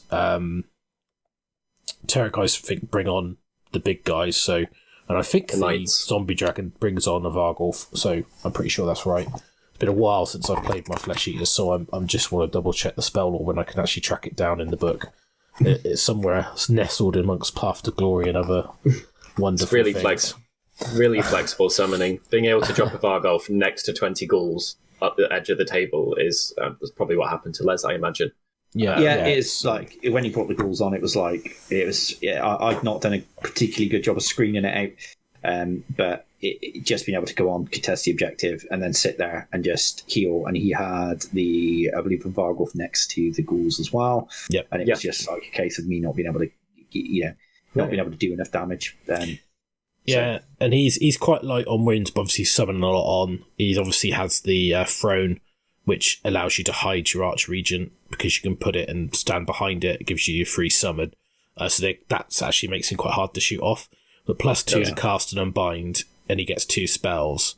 It's really strong because you've got the +3 attack or D3 attack spell, and then all 3 of these units are going to run. You've got the spell from the Zombie Dragon, which is the reroll wounds, the Unholy Vitality on the Terrorgeist, which is I want to give me a 5-up ignore. And obviously he's got the Gruesome Bite on 1 Terrorgeist, which is on a 6 you're re-rolling your bites, and then on a 6 you do mortal wounds. And he's got the his Monstrous Vigor spell, which means you fight at the top of your profile. And I think it's just really good that he's got this very nice. It's all about the monsters, but he's not playing Gristlegore. The Chalice as well is really good for healing. Especially if you're grinding through big units. I hate the Chalice. Yeah, Chalice is so good. So I think for me it was quite an interesting, because there was 2 things that FeC don't like. Spells are really important, so he's gone, I want +2 to cast. So getting your spells off, but also stopping enemy spells is important. So he's got +2 to unbind. So that's straight away. He's got 1 model, which is that Archregent, which is like linchpin of his army. Yeah. He's gone, I want big guys because they do the work and they give me units. So I've gone minimum core just to get there, but it's command point heavy. So I take Feast Day, which allows my command points to be used for other things because I get a Feeding Frenzy a turn for free. And normally you're playing the game where you're like, oh, I've run out of command points. And he's actually got an extra command point as well. So, he starts off on 2, but he gets a free Feeding Frenzy. So effectively you could Feeding Frenzy with all 3 of the dragons on the first turn. Because you start with 1, you gain 1 for your turn, and then you get 1 for free. So if you get all of them with one of them with +3 attacks, with the Brazilians, they're running and charging, they get into you on turn 1, they all go twice. You're like, it's horrible. So I think it's a particularly good list, and obviously the Screams is still good as well because it's double Terrorgeist Screams. So I know there are some variant lists for Flesh Eaters kicking around. There's like a Blistered Skin variant, there's a Gristlegore variant. I think Feast Day, I think Matt Leon's run it at the Tomlin event as well, Feast Day with, but he had the Corpse Bear Stampede instead of the Chalice and a few changes. I think for me, like, I was just kind of, when he put the army down and it was like, it's Feast Day, I was like, oh, that's interesting, because I haven't played FeC since, for a while, and obviously there's been a few changes and tweaks, but it's that move away from, I've got to buy a formation to give me the command point to allow me to use my ability, which is the best thing in the book, to I'm just going to ignore all the things that Gristlegore give me, all the stuff Blistered Skin gives me, and just take it right back to the basics. And I believe the artifacts are only available, and the sort of the trait is only available if you go into the generic Feast Day rather than from the others. So obviously because you're forced to take different artifacts, so your magic's not as reliable. So it's got a game plan, hasn't it? That's the biggest thing looking at, I think. It's very well considered. It knows what it wants to do. It's trying to do that more and more reliably. And there's a little bit of a kind of a nod to flexibility and what you might struggle with. Yeah, I think it's fun as well. I mean, like, who doesn't want to push 3 big flappies around and bite people? Scary. Yeah, I thought it was really good. I think the Arch Regent, +2 cast unbind is just super solid. Obviously, the little gas courtier in there for giggles, whatever he's doing in there, but probably just a show. But it was a good game that me and Dave played. It was the closest game I had all weekend as well, with the Giants. So I think, yeah, super good list. I think it's got a lot of game in it. It's not, I wouldn't say it's like top edge competitive, but it's certainly decent. Toolbox. Yeah, I struggled to write. I had a guy contact us and asked to write some army lists for an event. And he said he had flesh eaters, and I struggled to write a list which fit into the comp. The pack had some weird restrictions in it, which hurt flesh eaters more than probably needed to. If it was a normal event, it probably would have been all right, but I just couldn't come up with a list which I thought was going to be competitive enough, particularly with you saying there's quite a lot of KO around, so I was thinking, well, FeC will immediately drop down a little bit. Yeah, so I thought it was a decent list of it. Dave's been playing Flesh Eaters even back before they got their latest battle tome. He's OG and OG Flesh Eater player. So I just thought I would share it, and I asked Dave if it was cool. So that's his list, and if you've got a Flesh Eater army and you want to try it out, push it around, let us know how you get on. Tell us it's rubbish in the comments and how you're going to shoot it off on the first turn, or if you enjoy playing with it. But yeah, that was it. So it was a good day of gaming. It was. I'll put Dave's Twitter handle in the description as well. So if you want to slide into his DMs on Twitter, I'm sure we'll be happy to answer questions. Or if you want to ask him a question in the FaceHAMMER Discord, he's Neck Bromancer, I believe, in the FaceHAMMER Discord as well, isn't he? So I'm sure we'll be happy to any budding Flesh Eater Quartz players answer any questions. Yeah, he's quite active on the Discord in the Death section. So if you want to join the Death Bros on there, then just come on solo. Don't drink the Kool-Aid, guys. Les is banned for the Death. Don't drink the Kool-Aid. It's all right. I'd like to segregate the Death section. The Dark Order. People who know will know. Definitely drink the Kool-Aid. No, you won't. Definitely don't drink the Kool-Aid. Is it a WoW thing? No, it's a wrestling thing.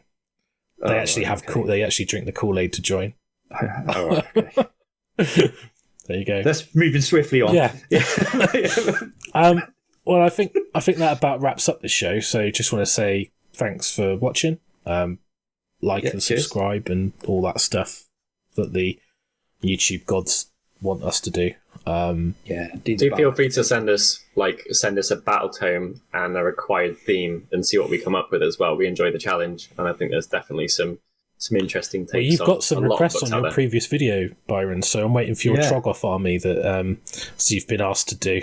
Collective Trogoffs. So once you've masterminded that, we'll do a video on it. So to pick on the spot, but thanks for making it so easy, guys. I really appreciate it. I think literally people were just there like, what's the hardest thing I can write? So pick an army that all of us like Lizardmen or Seraphon, because we love. Yeah, don't do that. I'm not. Don't do that. You just need a dartboard and the book anyway. I'll just disclaimer this before we get another Byron comment that that Seraphon are a very. Why is Byron so? Why has he said that about my army? I love Seraphon. No, honestly, I do plan to look at them, and I want to do a show on them. Actually, I asked a few people who know more about it to come on to talk about it, because it took me a bit of time to read through the battle tome and come up with ideas, and we've been a bit distracted by giants and things. So, but yeah, definitely able to. So, anyway, thanks for watching, and we'll speak to you all soon. Cheers.